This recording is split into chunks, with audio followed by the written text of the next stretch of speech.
नमस्कार, स्वागत है आप सभी का टीवी 27 न्यूज पर। आपके साथ मैं हूं शिवानी ठाकुर। बुलेटिन की शुरुआत करेंगे। सड़क दुर्घटना की एक खबर सामने आई है जहां कार और ट्रक के बीच टक्कर हो गई है।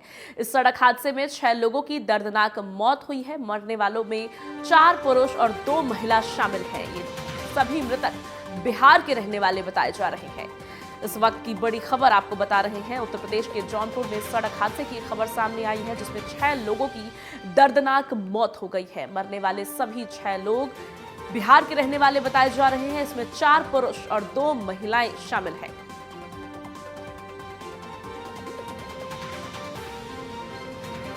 दर्दनाक सड़क दुर्घटना की खबर सामने आई है जिसमें 6 लोगों की मौत हो गई। कार और ट्रकर के बीच टक्कर से ये हादसा हुआ जिसमें 6 लोगों की मौत हो गई। सभी मरने वाले बिहार के बताए जा रहे हैं। मरने वालों में 4 पुरुष माफ कीजिएगा और 2 महिलाएं शामिल हैं। फोन लाइन पर हमारे साथ रोहित चौबे जुड़ गए हैं। सीधे रोहित के पास चलेंगे। रोहित, क्या कुछ अपडेट है इस पूरे मामले में? ये सड़क दुर्घटना हुई कैसे? मरने वालों की संख्या 6 बताई जा रही है।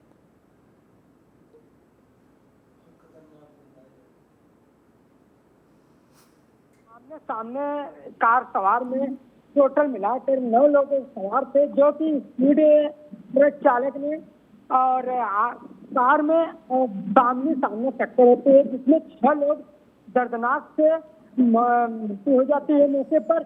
और 3 महिला 4 पुरुष और 3 महिला की जो इसमें सवार थी, जो कि 2 महिला दर्दनाक से हुई मर गई और एक पुरुष, एक महिला, एक मासूम बच्चा भी इसमें बुरी तरह घायल है, जो कि जिला अस्पताल उनको ले जाया गया। वहां से रेफर कर दिया गया DFC के लिए, जो कि ये लोग शादी से लौट कर अपने बिहार के लिए निकले थे। जी रोहित, मरने वाले सभी लोग और घायल लोग क्या सभी कार में सवार थे? जी मैडम, 9 लोग थे जो इसमें सवार थे कार में, और 9 लोग की आमने सामने टक्कर होती है ट्रक से और कार से। और ये लोग शादी से लौट रहे थे, अपने घर के लिए जा रहे थे। बिहार के रहने वाले बताए जा रहे हैं, जो कि ये लोग पूरी तरह से 6 लोग थे, जिसमें मौके पर थाना प्रभारी और पुलिस अधीक्षक अजयपाल शर्मा मौके पर पहुंचे। इन लोग के लिए उपचार के लिए जिला अस्पताल ले जाया गया, जहां पर इन लोग के डॉक्टरों ने 6 की मृत्यु घोषित कर दिया और 3 लोग के तत्काल रेफर कर दिया गया DFC के लिए। जी रोहित, क्या इस मामले में किसी की गिरफ्तारी भी हुई है? क्या ट्रक ड्राइवर पकड़ा गया या क्या वो भी घायल है? जी नहीं मैडम, ये लोग मौके से फरार हो गए हैं। ट्रक और खलासी दोनों मौके से फरार हो गए और अभी तक किसी गिरफ्तारी नहीं हुई, जो कि ट्रक को हिरासत में लेकर जांच पड़ताल में प्रशासन जुट गई है। बहुत बहुत धन्यवाद आपका रोहित इन तमाम अपडेट्स के लिए। और अब खबरों में आगे बढ़ेंगे। अयोध्या में श्री राम जन्मभूमि क्षेत्र ट्रस्ट और RSS की शाखा की पहली रन फॉर राम मैराथन का आयोजन किया जा रहा है। इस कार्यक्रम का उद्देश्य भगवान राम से लोगों को जोड़ना है। रन फॉर राम मैराथन को लेकर लोगों में उत्साह देखा जा रहा है। आपको बता दें कि श्री राम जन्मभूमि ट्रस्ट की सराहनीय कदम इसको बताई जा रही है, जिसमें रन फॉर राम मैराथन का आयोजन किया जा रहा है, जिसमें लंबी दूरी की रेसेस का आयोजन यहाँ पर था, जिसमें 21 किलोमीटर, 10 किलोमीटर और 3 किलोमीटर की दूरी की रेसेस थी, जिसमें अंतर्राष्ट्रीय रेपुटेशन के तमाम एथलीट्स, राष्ट्रीय स्तर के तमाम एथलीट्स और यहाँ पे हमारे अयोध्या प्रांत के महानगर के तमाम नई प्रतिभाओं को दौड़कर अपनी प्रतिभा का परिमार्जन का अवसर मिला। राम जी की नगरी में दौड़ने का अवसर मिला, उनकी जन्मस्थली, उनकी कीडरा स्थली पर दौड़ने का अवसर मिला। और इसका उद्देश्य यही है कि प्रतिभाओं को इस तरह से मंच मिले, उनकी प्रतिभाओं का इस तरह से परिमार्जन हो कि वो अंतर्राष्ट्रीय स्तर पर खेल में भारत का नाम रोशन कर सकें और राम जी की संस्कृति के माध्यम से यहाँ की सांस्कृतिक विस्तार को पूरी दुनिया में। आज यहाँ पे हम लोग बहुत ही भाग्यशाली है कि भगवान राम को 500 साल टेंट में रखने के बाद एक बड़ा भव्य मंदिर बनाया, उसकी प्राण प्रतिष्ठा हुई है। और उसके लिए क्रीड़ा भारती, जो हमारा एक राष्ट्रीय संगठन है, और मैं राष्ट्रीय उपाध्यक्ष हूँ क्रीड़ा भारती का, तो हमारे काफी लोगों की जो यहाँ पे लोग थे, उनकी इच्छा थी कि यहाँ पे भगवान राम के लिए एक दौड़ का आयोजन किया जाए। तो वो राष्ट्रीय स्तर से, अंतर्राष्ट्रीय स्तर से खिलाड़ियों से काफी समय से हम प्रयास कर रहे थे। पूरी करीबन मेरे ख्याल बता रहे हैं 10-15 हजार रजिस्ट्रेशन हुए हैं। अगली खबर लखीमपुर खीरी से है, जहां बीजेपी ने तीसरी बार लोकसभा से प्रत्याशी बनाए जाने वाले पहली बार केंद्रीय राज्य मंत्री अजय मिश्रा टेनी लखीमपुर पहुंचे हैं। संसदीय कार्यालय पर उन्होंने पहुंच करके कार्यक्रम किया। केंद्रीय गृह राज्य अजय मिश्रा टेनी ने राहुल गांधी पर बड़ा हमला करते हुए कहा कि राहुल गांधी को 53-54 साल के पार होने के बाद भी कांग्रेस उनको मैच्योर नहीं मानती। पार्टी का निर्णय होता है। पार्टी जब चुनाव होता है कि तो किसी न किसी को प्रत्याशी बनाती ही है, तो हमको बना दिया। अब हम तो कार्यकर्ता है, जो पार्टी जिम्मेदारी देती है उसको काम करते हैं। सर, टिकट मिलने के बाद से लोग बहुत ज्यादा मुद्दे देखो, जनता के बीच नया लेकर जाएंगे। देखिए ऐसा है कि मुद्दों की जहाँ तक बात है, हम सब लोग ये जान ही रहे हैं कि 2012 में जब मैं विधानसभा में निगासन में चुनाव लड़ा था और विधायक बना था, उसके बाद से हमारा ये प्रयास रहा है कि हमारे जिले के लोगों के जीवन में सकारात्मक बदलाव आए, इंफ्रास्ट्रक्चर खड़ा हो और जो मूलभूत आवश्यकताएं हैं वो पूरी हो।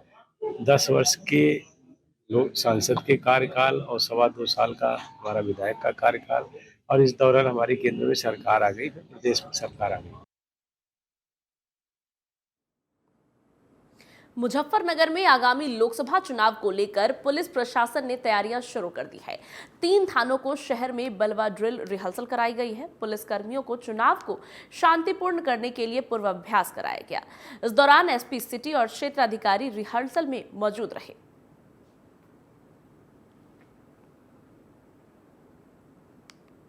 माध्यमिक शिक्षा परिषद उत्तर प्रदेश की आयोजित यूपी बोर्ड परीक्षा 9 मार्च को संपन्न हो गई है। प्रदेश में चल रही हाई स्कूल और इंटरमीडिएट की नकल विहीन परीक्षा कराने के लिए यूपी बोर्ड ने व्यापक तैयारियां की थी। माध्यमिक शिक्षा परिषद के सचिव दिव्यकांत शुक्ल ने बताया कि परीक्षा केंद्रों और पेपर कॉपी को रखने के लिए बनाए गए स्ट्रॉन्ग रूम की 24 घंटे ऑनलाइन निगरानी की व्यवस्था की गई है। इसके साथ ही पहली बार माध्यमिक शिक्षा परिषद मुख्यालय प्रयागराज और शिक्षा परिषद के सभी 5 क्षेत्रीय कार्यालयों में एक कमांड एंड कंट्रोल सेंटर भी स्थापित किया गया था।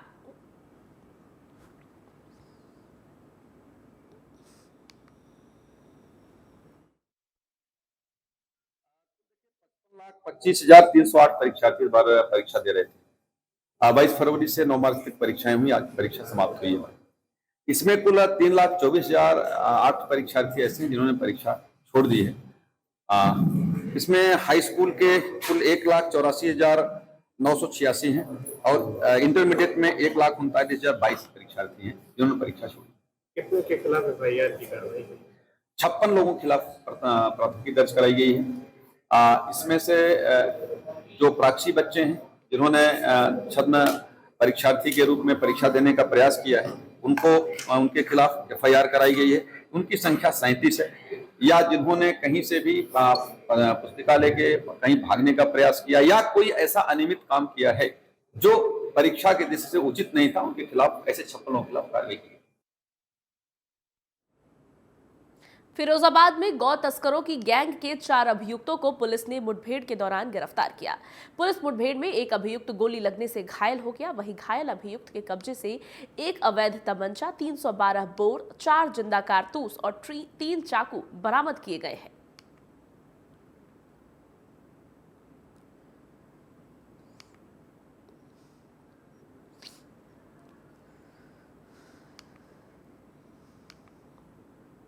लखनऊ में मरीन ड्राइव पर बड़ा सड़क हादसा हो गया, जहां एक कार ने दूसरी कार को टक्कर मार दी। हादसे में कई लोग घायल हो गए। मौके पर पहुंची पुलिस ने घायलों को इलाज के लिए अस्पताल भेजा। पूरा मामला मोमती नगर क्षेत्र के मरीन ड्राइव रोड का है।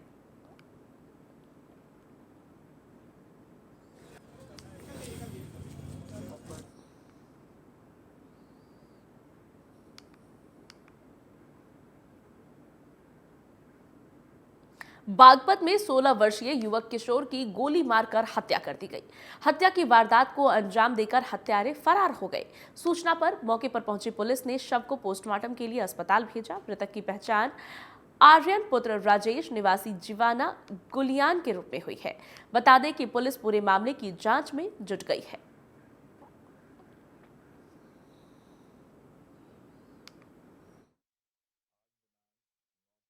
इसको थाना बिनौली पर ग्राम जीवाना गिलवान पर एक लड़के के शव की सूचना प्राप्त हुई।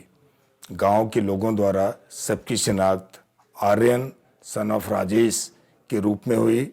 शव की कब्जा पुलिस लेकर पीएम के लिए भिजवाया गया। इस संबंध में थाने पर अभियोग पंजीकृत किया गया।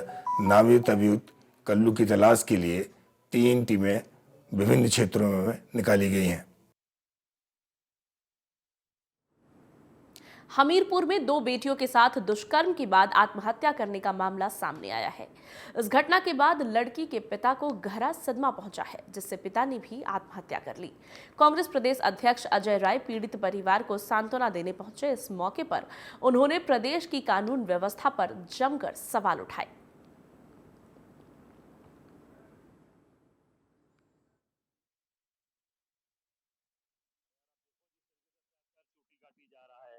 लोगों को मारा जा रहा है, लड़कियों को मारा जा रहा है, बाप को मारा जा रहा है। क्या है ये? निश्चित तौर से आम जनता उब चुकी है। आप सब लोग, हमारे सभी साथी उब चुके हैं। नौजवान, महिलाएं, किसान, पत्रकार, कोई बाकी नहीं है जिसके पर अत्याचार अन्याय नहीं किया जा रहा है। निश्चित तौर से 2024 में इंडिया गठबंधन की सरकार बनेगी। फर्रुखाबाद में एक 2.5 साल के मासूम बच्चे की संदिग्ध परिस्थिति में मौत का मामला सामने आया है।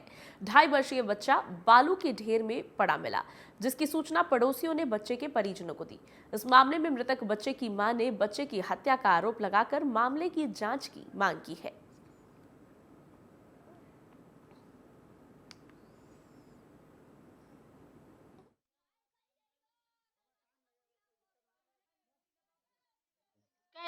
हम अंदर काम कर रहे थे, देख ही गए थे 10 मिनट में, 5 मिनट में खेल के द्वारे निकल के आओ।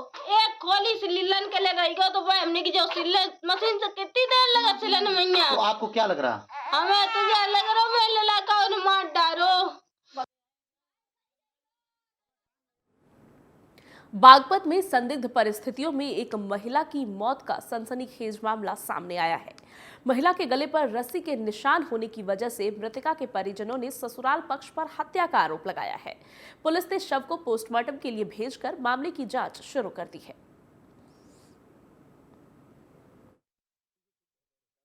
रामपाल जी, कहाँ के हो? हम तो जी दिखाने के। अच्छा, क्या मामला हुआ? यहाँ मोर्चरी में आए हो? हम तो साहब ही आए मोर्चरी में। हमें ये पता लगा तो भाणजी ने शादी फांसी दे दी। हमें तो ये पता लगा साहब कि ये तो न बेरा कैसे फांसी दी, आप फांसी लिख दी, इस बारे का हम कह नहीं सकते। तो कितने दिन पहले शादी हुई थी? 7वीं साल लग रही शादी को साहब। 3 बच्चे हैं। जौनपुर में महाराजगंज पुलिस का अवैध नशे के खिलाफ अभियान जारी है। पुलिस ने इस मामले में कार्रवाई करते हुए अफीम की खेती करने वाले एक अभियुक्त को गिरफ्तार किया है। पुलिस ने गिरफ्तार आरोपी से पूछताछ कर मामले की जांच शुरू कर दी है। आपको बता दें कि लगातार अवैध नशे के खिलाफ पुलिस के द्वारा अभियान चलाकर आरोपियों को गिरफ्तार किया जा रहा है और इसी सिलसिले में एक आरोपी को गिरफ्तार किया गया है, जो अवैध नशे के खिलाफ पुलिस के अभियान के दौरान पकड़ा गया है। अवैध अफीम की खेती को पुलिस ने नष्ट किया है और अवैध अफीम की खेती करने वाले आरोपी को पुलिस ने गिरफ्तार किया है। अवैध नशे के खिलाफ पुलिस के अभियान में पुलिस को ये बड़ी सफलता मिली है।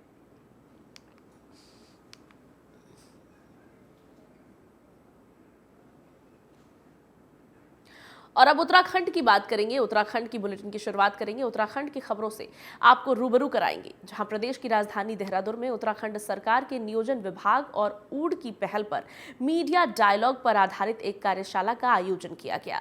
इस कार्यशाला में कूड़ा निस्तारण और मीडिया पर इम्पैक्ट जैसे विषयों पर वक्ताओं ने व्याख्यान दिए। इस मौके पर ठोस कचरा प्रबंधन नीति बनाए जाने पर भी जोर दिया गया। इसी के साथ ब्रेस्ट कैंसर और महिलाओं से संबंधित रोगों पर काम करने वाली संस्था ने शिरकत की। कार्यक्रम की जानकारी देते हुए प्लानिंग विभाग के निदेशक मनोज कुमार पंत ने कहा कि सतत विकास लक्ष्य पूरी दुनिया में चल रहा है। 2016 से ही उत्तराखंड में सतत विकास लक्ष्य पर काम किया जा रहा है। इसमें 2030 तक गरीबी हटाने के लिए गरीबी उन्मूलन कार्यक्रम चलाई जा रही है। इसी तरह से कुपोषण को भी खत्म करने का लक्ष्य रखा गया है।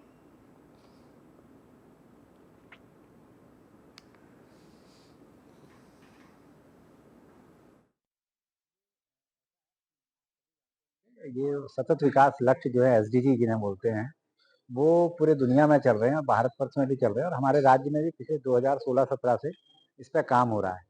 तो इनको बड़े एम्बिशियस ये गोल्स हैं, बहुत ही महत्वाकांक्षी गोल्स हैं, जिसमें हमने गरीबी को पूरा गरीबी उन्मूलन करना है, पूरा गरीबी खत्म कर देनी है 2030 तक की, और ऐसे ही हमें जो कुपोषण वगैरह है वो खत्म कर देना है, और ऐसे ही पानी की उपलब्धता सब जगह हो जानी है, इंफ्रास्ट्रक्चर डेवलपमेंट हो जाना है, और क्लाइमेट चेंज पे हमें बात करनी है। तो कई तरीके की बातें इस एसडीजीज के अंदर कही हुई है, 17 एसडीजीज हैं ये। तो ये एसडीजी जितने एम्बिशियस टारगेट केवल सरकार ही इसको पूरा कर सके ऐसा संभव नहीं है। इसी वजह से इसमें डिफरेंट स्टेक होल्डर्स को लाए गए हैं। और आज की जब हम बात कहते हैं तो ये मीडिया डायलॉग्स जो रखा गया था, हम ये चाहते थे कि मीडिया का भी इसमें कहीं ना कहीं सहभागिता और प्रतिभागिता रहे। रुद्रप्रयाग की पूर्व जिला पंचायत अध्यक्ष सुश्री लक्ष्मी राणा ने कांग्रेस छोड़ने का ऐलान करते हुए अपने सभी पदों से इस्तीफा दे दिया है। गौरतलब है कि पूर्व जिला पंचायत अध्यक्ष लक्ष्मी राणा पर ईडी की जांच चल रही है।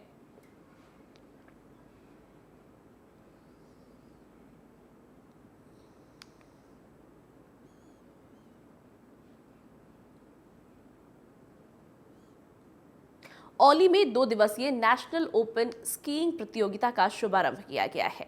कार्यक्रम के उद्घाटन अवसर पर परसारी एवं चमोली से आई सांस्कृतिक टीमों के साथ स्कूली बच्चों ने सांस्कृतिक कार्यक्रम प्रस्तुत किए। इस प्रतियोगिता में 10 टीमों के 120 प्रतिभागी प्रतिभाग कर रहे हैं। आयोजन समिति winter games association of Uttarakhand के सचिव एवं नेशनल कोच राकेश रंजन भिलंगवाल ने कहा कि 2 दिनों तक चलने वाली प्रतियोगिता में उत्तराखंड, जम्मू कश्मीर, दिल्ली, पंजाब, आर्मी, आईटीबीपी समेत 10 टीमें प्रतिभाग कर रही हैं। विंटर गेम्स का मुख्य उद्देश्य खिलाड़ियों को बेहतर प्लेटफॉर्म देना है, जिससे वो अपनी प्रतिभा को निखार सके।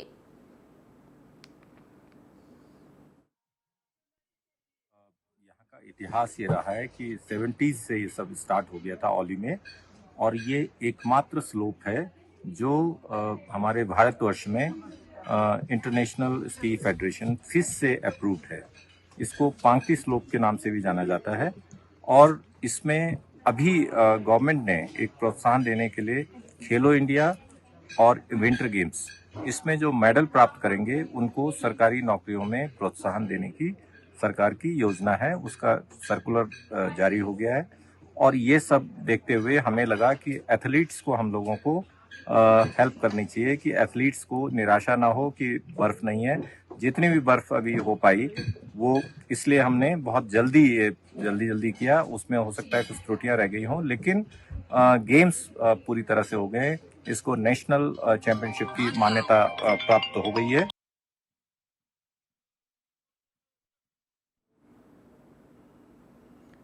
120 खिलाड़ी इस कार्यक्रम में प्रतिभाग कर रहे हैं। नेशनल ओपन विंटर स्कीइंग प्रतियोगिता का आयोजन किया गया है, जिसमें खिलाड़ियों को प्रोत्साहित करने और उनको एक बेहतर मंच देने के उद्देश्य से ये कार्यक्रम किया जा रहा है, जिसमें 120 खिलाड़ी प्रतिभाग कर रहे हैं।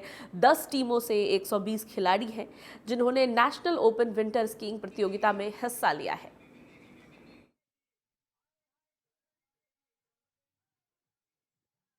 ज्यादा जानकारी के साथ हमारे साथ संवाददाता विपिन नेगी जुड़ गए हैं। विपिन का रुख करेंगे। विपिन, क्या कुछ हो रहा है? इस कार्यक्रम के आयोजन का मुख्य उद्देश्य क्या है? कितनी टीमें भाग ले रही हैं और किस तरह से नए खिलाड़ियों को ये मौका प्रोत्साहित करेगा? जी बिल्कुल शिवानी, जिस तरह से ये winter games association of Uttarakhand के तत्वाधान में ये कार्यक्रम किया जा रहा है, और इसमें 10 टीमें जो है पार्टिसिपेट कर रही है। कहीं ना कहीं 120 जो प्रतिभागी हैं वो उसमें पार्टिसिपेट कर रहे हैं। और सबसे बड़ी बात आपको बता दें, इसमें एक बड़े स्तर का ये जो कार्यक्रम हो रहा है, इसमें चाहे आप आईटीबीपी कह लें, आर्मी कह लें, या दिल्ली के, जम्मू कश्मीर के, उत्तराखंड के तमाम टीमें जो है प्रतिभाग ले रही हैं, और बड़े स्तर का कार्यक्रम हो रहा है। और इसमें कई अन्य देशों के स्तर से भी जो है टीमों का जो है दबदबा रहा है। और सबसे बड़ी बात शिवानी इसमें ये भी है कि ये जो कार्यक्रम है ये बड़े स्तर का है। उत्तराखंड के अंदर ये हर साल होता है, और ये इस बार भी बड़े स्तर से जो है ये कार्यक्रम किया जा रहा है। जी विपिन, उत्तराखंड में ये प्रतियोगिता हर साल रखी जाती है, लेकिन स्कीइंग को अगर फिर भी देखें तो भारतीय खेलों में विशेष स्थान नहीं दिया जाता है। क्या इसको लेकर के भी इस प्रतियोगिता की कुछ खास पहल है? जी बिल्कुल, जैसे प्रदेश सरकार अपने कार्य में जो है चाहे खेलकूद मंत्रालय कहें या और विभाग कहें, सभी जगह जो है अपने आप को एक्टिव नजर बताती है कि हम लोग बिल्कुल एक्टिव हैं। तो वहीं पर कहीं ना कहीं जिस समय हमने ये बात करी, खुद मुख्यमंत्री जी से इस बारे में बात करी कि इसको कहीं ना कहीं नेशनल में दर्जा देना चाहिए और एक बड़ा ये स्पोर्ट्स का जो है ये बड़ा एक कार्यक्रम किया जाता है विंटर समर में। तो इसमें आप किस तरह से आगे इसको नेशनल में इसको करेंगे, तो कहीं ना कहीं मुख्यमंत्री जी का और विभाग के और लोगों का भी, अधिकारियों का भी यही कहना है कि इसे जल्द जो है हम लोग, बात चल रही है सेंट्रल से और इसमें जो है कहीं ना कहीं हम लोग जो है बात कर रहे हैं कि किस तरह से स्पोर्ट्स को आगे बढ़ावा दिया जाए और ये जो है सेंट्रल जो है गेम में ये जो है रखा जाए। जी विपिन, तस्वीरें जो हम देख रहे हैं उसमें हम स्कीइंग करते हुए खिलाड़ियों को तो देख ही रहे हैं, साथ ही हम सांस्कृतिक प्रस्तुति देते हुए भी लोगों को देख रहे हैं। तो क्या केवल ये एक स्पोर्ट्स का अब प्रस्तुति नहीं है, सांस्कृतिक प्रस्तुति भी उत्तराखंड की देखने को मिल रही है?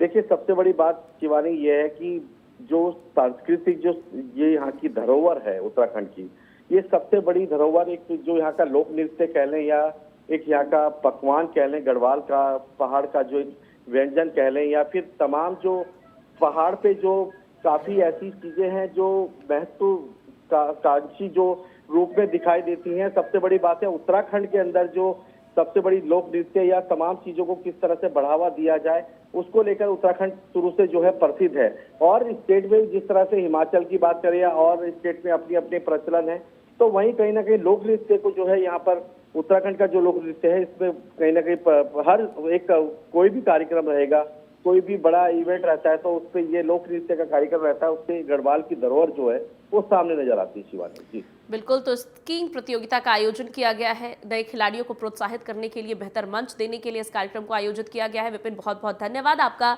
इन तमाम जानकारियों के लिए। और फिलहाल इस बुलेटिन में मेरे साथ बस इतना ही। खबरों का सिलसिला आगे भी लगातार जारी है, आप देखते रहिए TV27 न्यूज।